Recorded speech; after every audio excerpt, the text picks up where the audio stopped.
পেঙ্কর তার মাফিয়াদেরকে নিয়ে স্যানচাকাকে খুঁজতে খুঁজতে তার আস্তানায় চলে আসে। তারা সবাই মিলে স্যানচাকার উপর আক্রমণ করে, কিন্তু সে তার বিদ্যুতের ক্ষমতাকে ব্যবহার করে একে একে সবাইকে হারিয়ে দিচ্ছিল। পেঙ্কর বুঝতে পারে সে হেরে যাচ্ছে, তাই সে স্যানচাকাকে পেছন থেকে আক্রমণ করতে আসে, কিন্তু তখনই সেখানে রিদওয়ান চলে আসে আর সে গুলি করে পেঙ্করকে মেরে ফেলে। কিন্তু ততক্ষণে পেঙ্করের অ্যান্টিডোটগুলো সাধারণ জনগণের সামনে পৌঁছে গিয়েছিল আর তারা নিজের অজান্তেই একটা ক্ষতিকর মেডিসিন নিতে যাচ্ছিল।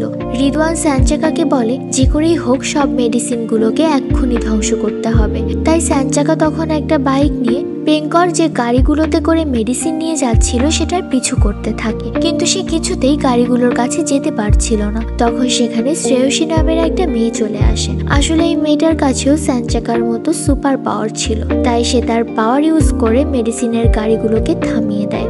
স্যানচাকা তখন সেখানে এসে একটা মেডিসিনের বোতল হাতে নিয়ে তার সুপার পাওয়ার ইউজ করে বিদ্যুতের তরঙ্গ সৃষ্টি করে শহরের যতগুলো মেডিসিনের বোতল ছিল সবগুলো ধ্বংস করে দেয়, ঠিক যেমনটা সে ছোটবেলায় করেছিল।